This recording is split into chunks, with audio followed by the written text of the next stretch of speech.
Welcome to the Regina Queen Show. Here with me is Zanetia Henry. Zanetia Henry is here to share her son's story, Dre Charles Henry. Dre Charles Henry was shot in the back in the year of 2019 in Mississippi.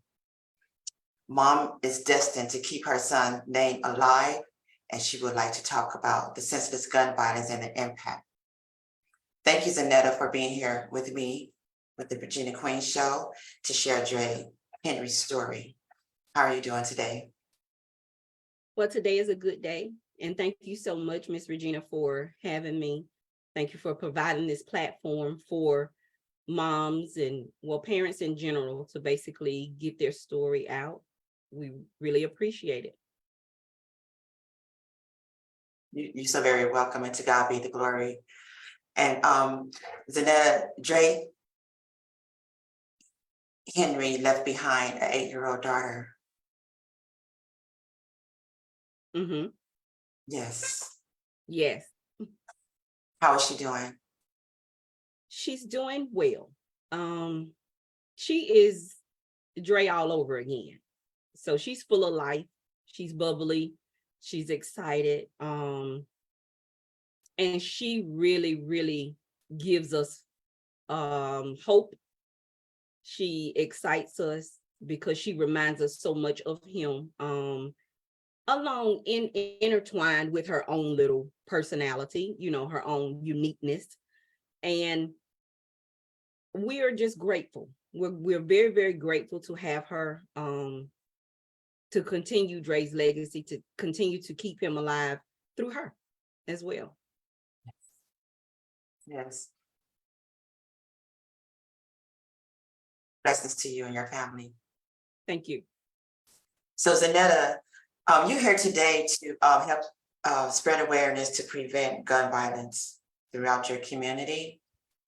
And by sharing Dre's story, letting everyone know what life was like for Dre Henry before death, and to share all of his endeavors. Can you share with us what life was like before his passing? Yes. I always like to begin at the beginning, somewhat the beginning, but we know there was a beginning before this beginning, but we're going to talk about the physical beginning. So on May 4th, 1996, we gave birth to Purpose. And April the 26th, 2019, Purpose was birthed. Now, the Purpose that I gave birth to in 1996, we named him Dre Charles Henry. And Dre, from the moment he began to move inside of my womb, was bubbly, lively, excited. He was always moving when I was carrying him. After I had him, he was always moving. He was always just this excited, bubbly person. He brought life to the room.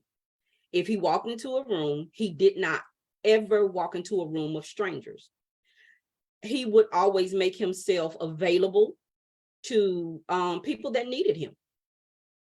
After his murder, I had so many of his friends to begin to chime out to me and say they just didn't know what they were going to do now that Dre was gone, because he was always the one that they were able to confide in. He was always the one that would always try to give them some positive advice or support. Even if he didn't give them advice, he gave them support. So he was the ear. He was the life of the party. He did not like confrontation. He did not like tears and sadness and crying. He didn't like all of that. He was the one that's like, if you're crying, he was like, okay, come on, shake back. You're gonna be okay. And he would encourage, just encourage laughter. He would encourage excitement and fun. And that's what he was born to do. He was born to bring light and life to those that he encountered. And he did that. He did that from, like I said, as a little boy. After I had him, he was always running and playing and moving and doing. and he was always drawn to the crowd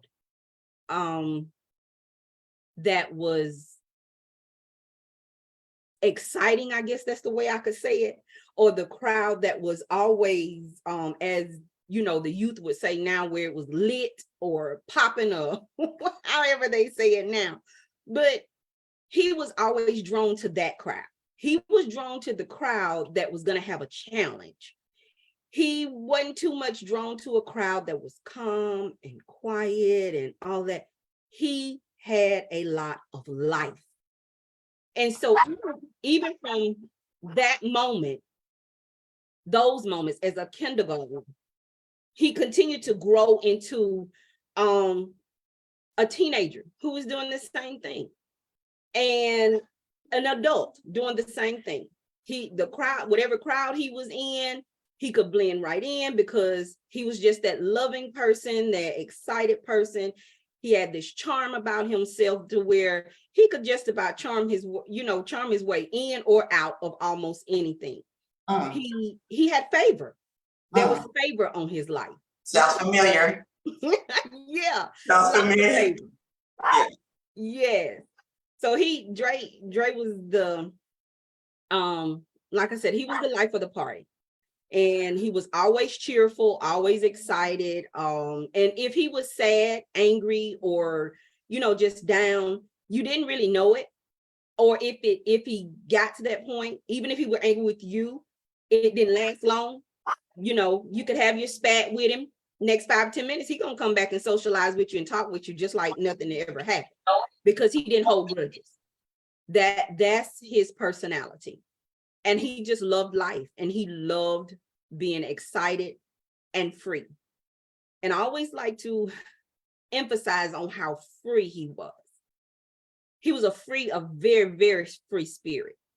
And a lot of the things I did not understand at the moment, or didn't understand when he was, when he was here physically.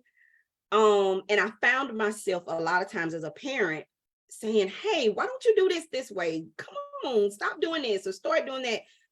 And then I had a moment to where God revealed to me that Dre was born for purpose. He wasn't born to change, for me to change him. He was born to create and make change. And that's what is happening.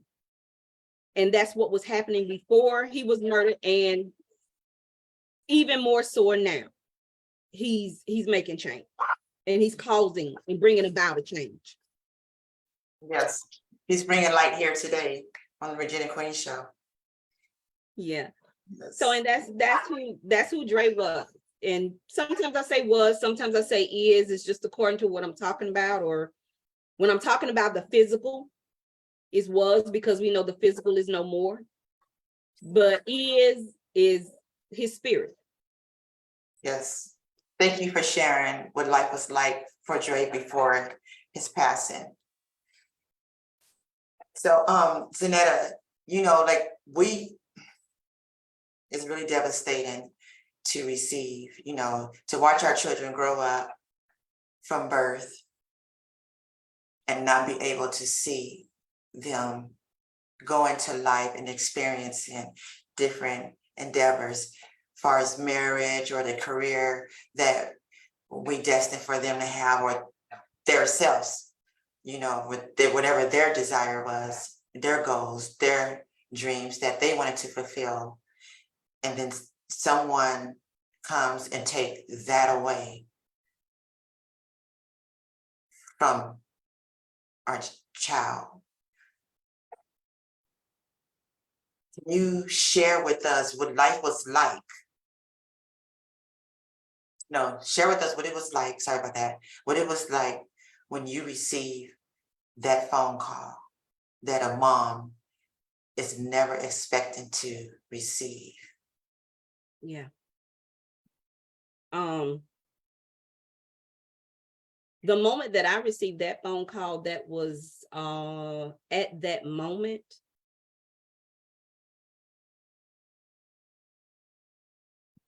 it was numbing, but heartbreaking.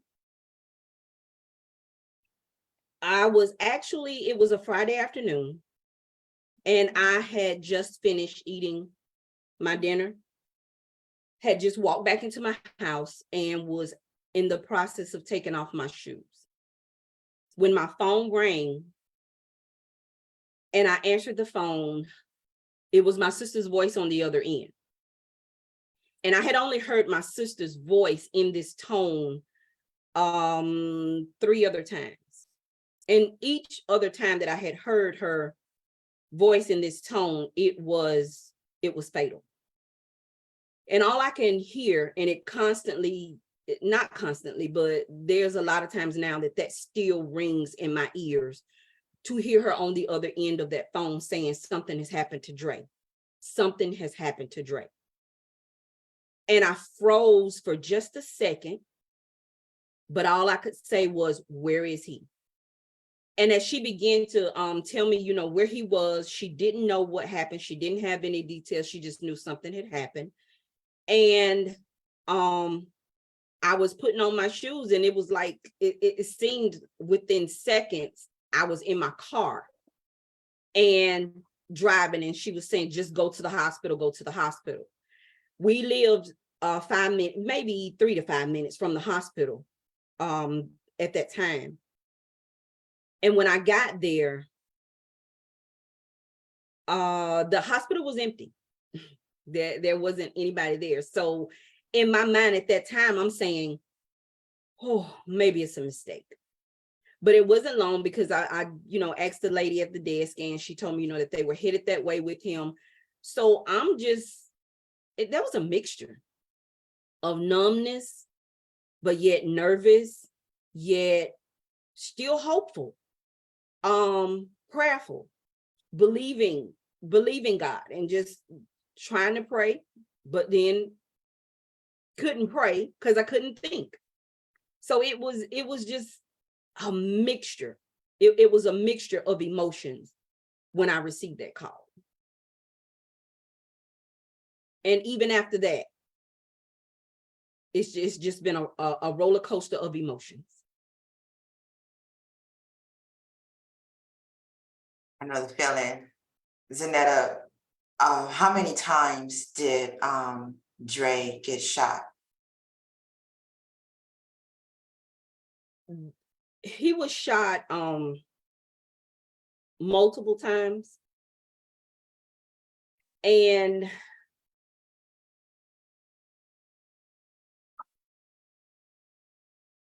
I always like to just kind of think about the word multiple. I know exactly, like how many, but that's still kind of tough for me to really go into like great detail. So I just respond to that as multiple times, more than once. And he was shot from behind. So he had no opportunity to defend himself. He had no opportunity to even flee. He had no opportunity to do any of that, because every shot that he had or he received was from behind, and it was multiple times. So it wasn't as if it was one shot and it was over. It was one shot, then another shot, and it just continued.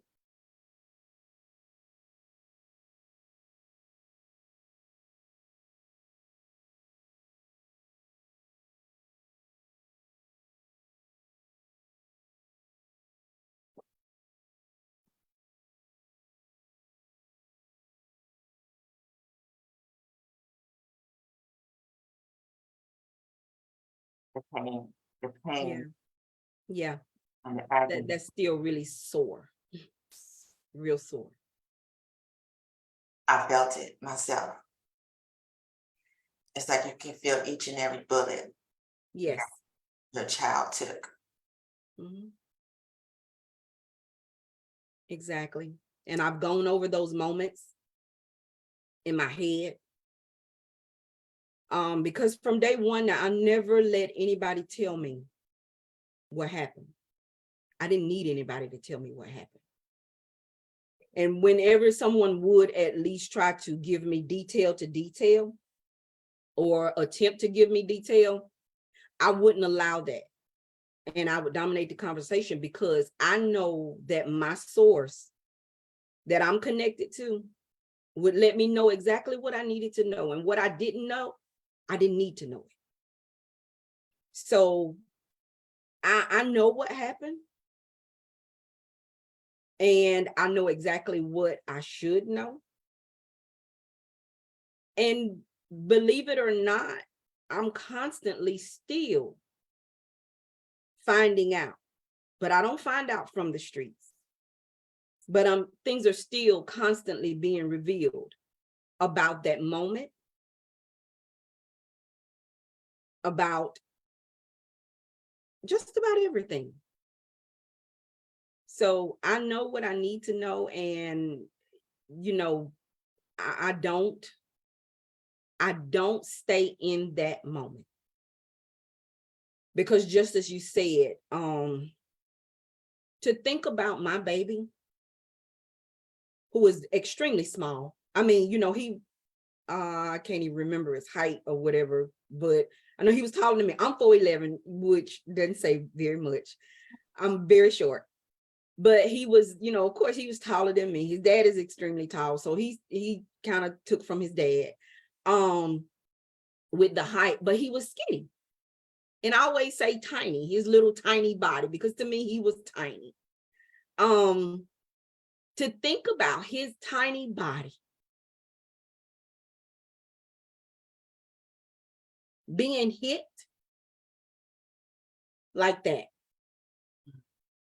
over and over again, it actually sends me to a place emotionally that I don't like being. And I have gone over it in my head because I do know that emotion, we have to embrace our emotions. We have to sit in those emotions and allow those emotions to do what they need to do. Because in the beginning, I suppressed a lot of emotions. I just but just my trauma response. That's just me, or the way that I was responding to trauma. But I found out very quickly that suppressing those emotions was very, very dangerous. Very dangerous. And so I don't do that anymore. I sit in it. But to think about that, and to think about my baby falling on the ground, face down, in the pain that he was in or could have been in. And I do wonder what was going through his head, but then I didn't have to wonder very long, because like I said, my source, I know what I need to know. So I don't let people add to what I know. Yes. Because other than the ones standing there and watching this, everybody's speculating. And I don't need any more speculations. Yes.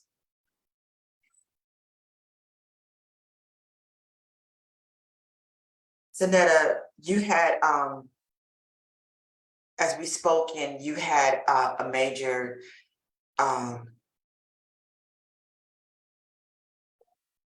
but you felt some type of way, I would say, about your son being shot and killed by a Black man. And knowing our history of, what we have went through, how did that make you feel, knowing that your son was shot by a Black man, when we are reaching out, calling out, to end Black on Black crime? That hurts. And honestly, it breaks my heart for both ends. my greatest desire, besides, of course, wanting my baby back. But my greatest desire,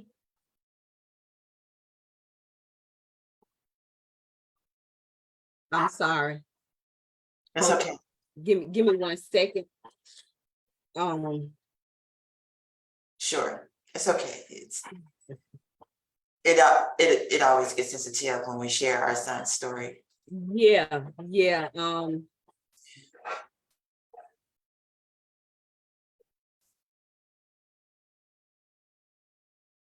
Okay.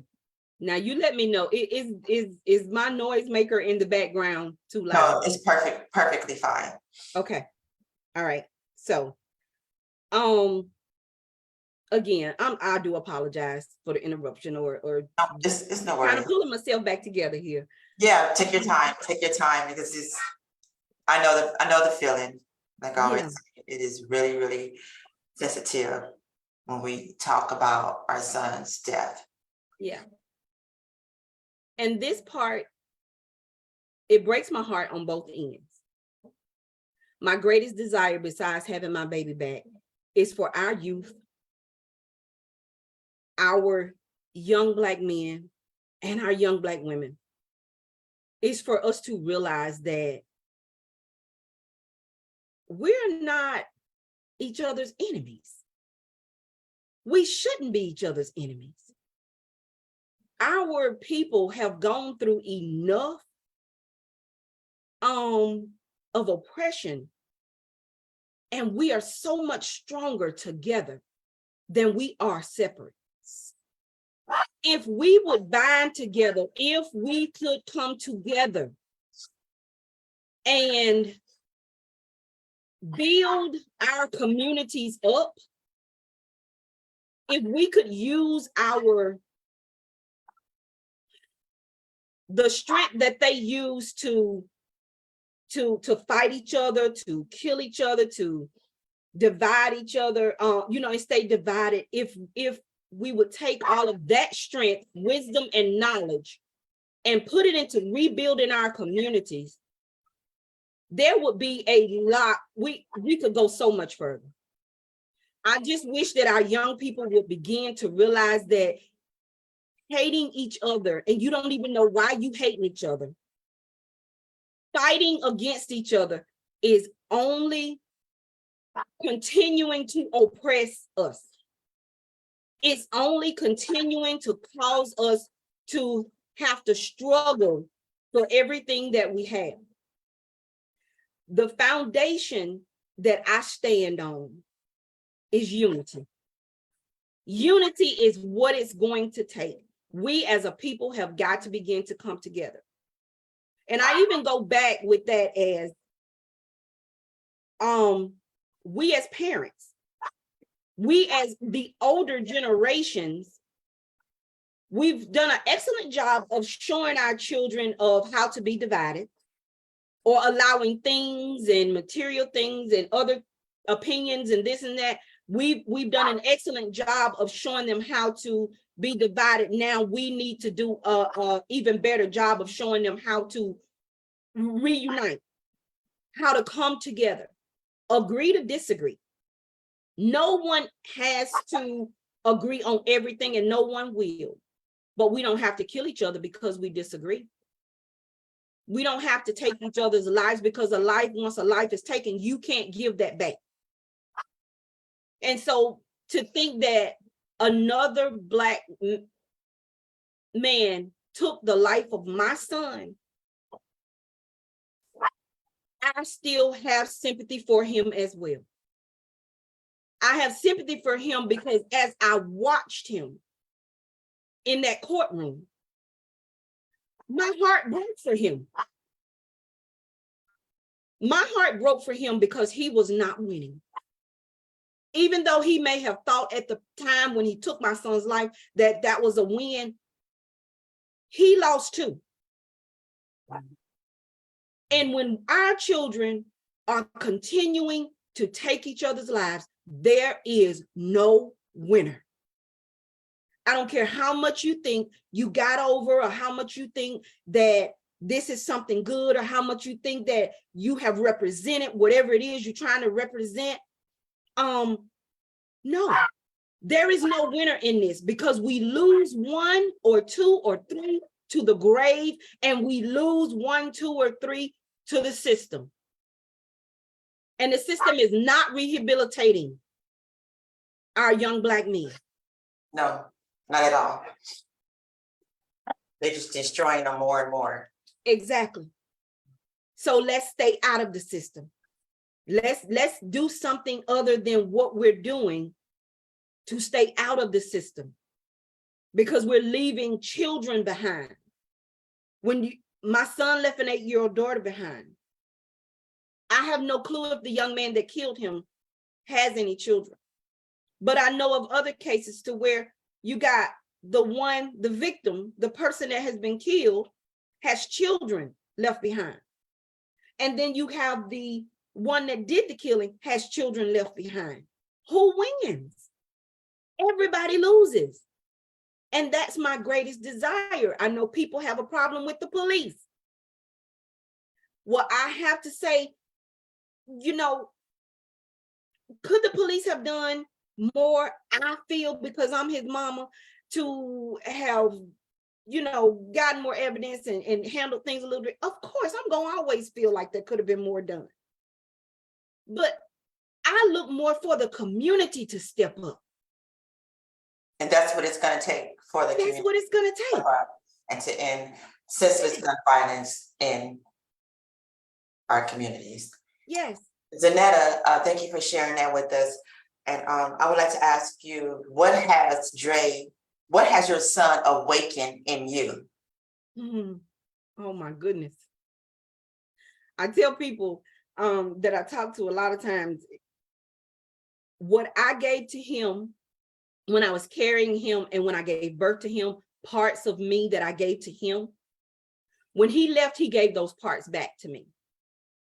The free spirit, the desire to enter in places and do things that I've never done before, the fearlessness, but most of all, what was awakened in me was the love for people.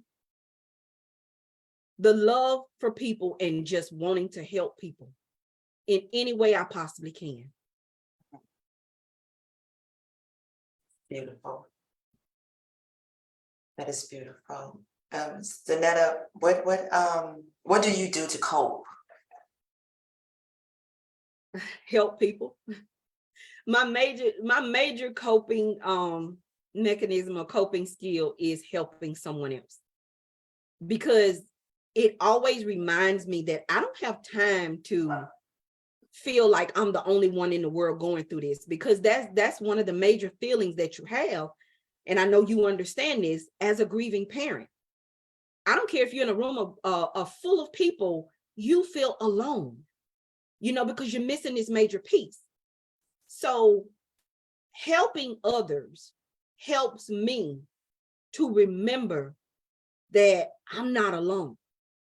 Helping others brings joy to my heart in the place to where it's just so sad when I can see a smile on somebody else's face because of something that I've done to help them know that they are loved and that they're not alone. That's my major coping skill. Now, I have learned, it's been 4 years now. So it's a day-to-day process. It's a day-to-day learning experience. But within these 4 years, I've learned to deal with my emotions as they come. Because as I said, in the beginning, I wanted to suppress because I don't like crying. I don't like being in that sad, dark place.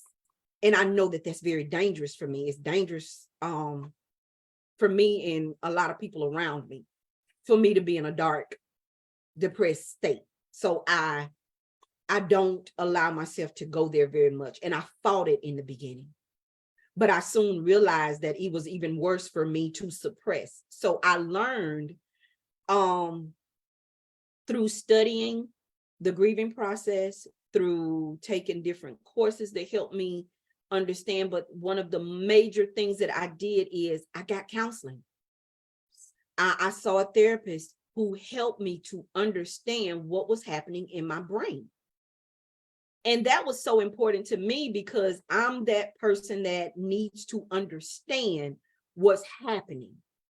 And when I couldn't remember, sometimes, honestly, I could not remember how to spell simple 3-letter words. I'm a 25-year educator, 22 years in the classroom. The last 3 years, I've actually, just tutoring and doing different things like that. But for my brain not to work was another super traumatizing something to me. I couldn't handle that. So I needed to know what was going on in my brain. So when I saw the therapist who helped me to understand that just because you can't spell a 3-letter word, it doesn't mean that, you're losing it or you're off or this or that, because you can't, you walk out the door and you can't remember where you were going, or you're in the car and you're driving and you can't remember how to get home. Or if you are, in the mid sentence and you have no clue what you were even talking about, just things like that. So I needed to understand what was going on in my brain, and she helped me to do that. And that helped me to begin to look at each one of my emotions. When that emotion was coming, I began to recognize when I'm getting ready to go through a wave. Yes. A wave of different emotion, and it's that cycle. It never stops. Yeah, it never stops. It repeats. So I began to notice, when I began to recognize that and understand, okay, and I can feel it, and I'll say, oh, I'm getting ready to go through this wave. So I know it's going to be a span of anger. And when it's that span of anger, I just get mad. Sometimes I've sat down and I've written letters. I journal. I've actually stood in the mirror and acted out that anger and whoever I'm directing it to. So those are some things that I do in the anger stage. Now in the beginning I was kicking holes in the walls, and that wasn't productive. So so we had to change that. So I started even taking I took some kickboxing classes. So that's helped, as well, because I'm like, okay, I feel this in my legs, I need to get it out, and that's what I do. And that's good. You took every remedy that you could take to get through this grieving process, and to try and heal. Because I don't ever, I never would, when they say, I am healed now, but in encountering trauma, losing a child to death or a loved one, anyone, I can never say that I am completely or would ever be fulfilled. I mean, completely healed. Yeah. I don't never feel that I would be completely healed, but I'm persevering through the process of the grief, Yeah. And thank you so much, Zanetia, for sharing, your son's story with us. And I would like to say, as you said, you could not spell a 3-letter word. And that's understandable, because people don't know what the encountering, gun violence and the impact, what it does. And it affects us in multiple ways, ways that we could not even imagine. Right. You cannot, who's thinking about spelling the word when all we can see and hear is a gunshot being blown in our child's head or heart, and hearing our child cry out, and not even being able to say goodbye. Those are the only thoughts that goes through our minds when we encounter gun violence. Yes. Yes. That is someone can understand that at times of how we grieve, then so be it. Just be supportive of what a mom, anyone, humanity goes through when we encounter violence. Right. And, so Zanetia, what do you do to help? Just give us a short segment because of the time. And what do you do to empower your community? I had already started a nonprofit organization. Well, we were in the process of starting our nonprofit organization, Operation Recovery. And Operation Recovery was started to intercede and just kind of be that advocate for mothers of wayward children. Well, after Dre was murdered, we were catapulted into the area of supporting grieving families, grieving parents. So we do a number of things. We advocate for stopping violence. And we do that in numerous ways. We've held community events to where we try to bring the community and law enforcement together while we're honoring the victims of crime. We want these victims' families to know that they're loved, we are remembered, and I will always advocate and always push and help the families of the victims to know that you're not alone, and to help you remember your child in any way that I possibly can, and to know that there are resources out there to help, and in just any kind of way that I can advocate, to help and stand in between, even the system and parents and people who have been affected by violence. We also we host a support group the fourth Thursday of every month, and we have special guests. We have therapists on with us sometimes we have reading specialists. We have different people that come on and help us to navigate this grief journey, so we support in that way as well. And any way that we possibly can help our youth, we are holding platforms and doing different things to help our youth realize how awesome they are, and that there are so many more positive alternatives than turning to violence when actually you don't have to when you're faced with conflict. Here in October, we will, in partnership with Voices of Black Mothers United, with the Mississippi State Lead for Voices of Black Mothers United. And in October, we will be going into the schools again and just talking to our children about making better choices. It's the National Day of Concern, where students pledge to find another route to handle conflict in the face of, instead of using violence. Yes. So those are just a few things that we are embarking on. Thank you so much, Zanetia. Thank you. And really quick, what are your expectations of your organization and for what you do? Well, I'm expecting our organization to continue, number one, to grow and be able to serve people. Serve parents all over the state of Mississippi, moving into the state of Georgia, just supporting these parents emotionally, spiritually, financially, in different ways. We're expecting our organization to continue to grow and be more of a stronger and effective advocate, standing for these parents who don't have strength to stand for themselves.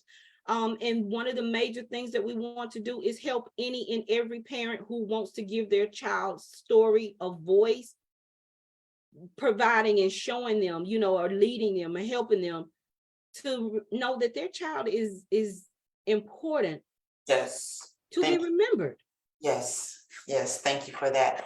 And Zanetia, did your family get justice in the judicial system? I don't say justice because I don't believe that there's justice for murder. The only justice for murder is that you give my child back, and that's not going to happen.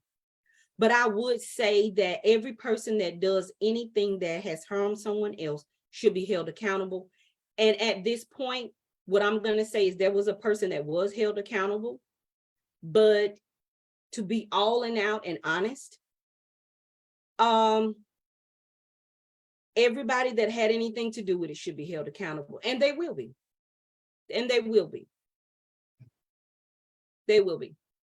But supposedly the person that pulled the trigger is being held accountable.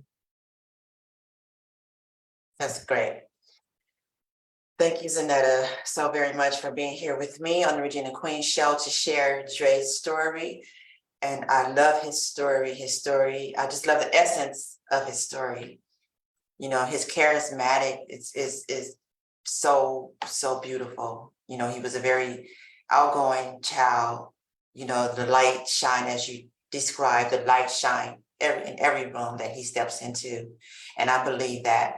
And his story, his charismatic resonate with my sons as well. And I just love it. And you have a beautiful son. Well, thank you so much to Tigger's mom for Thank you. having me. You're so welcome. Dre and I are so appreciative. Yes, it's an honor to be the voice for our loved ones, and long live our children. And thank you so much. Thank you everyone for being with us here on the Regina Queen Show to hear Dre's story, what life was like for him, letting you know that life is so very important. Life is good. Life is what we make it. And we here as moms, we like to ask you all to please help prevent violence in your homes and in your communities. And Zanetta, can you please give our angel moms and anyone who has lost a loved one, what would your message be to moms who lost a child? The message that I would love to give to all moms is, number one, remember that you are not alone. And number two, your baby's voice is now your voice. That's your voice. So your child can speak through you. Everybody's not called to do, everybody's not, again, called to do or stand on the front line and speak. But just know that every time you open your mouth and you speak about your baby is being kept alive. And I would just advise every mom, always talk about your baby. Don't allow anybody to walk this journey for you. This is your journey. And however you walk it, it's okay, because it's your journey. And if you want to talk about your baby and people to act like they don't want to listen, just know that you have a mom right here that will always listen to you about your baby. Yes, so reach out. You need a shoulder to lean on, reach out. Exactly. Thank you for that. So we're going to go now, and I would like to say to everyone, gun violence is real. People don't come back. So think before you pull the trigger. Thank you, Zanetta. Everyone have a beautiful day. Thank you, Miss Regina. You're welcome.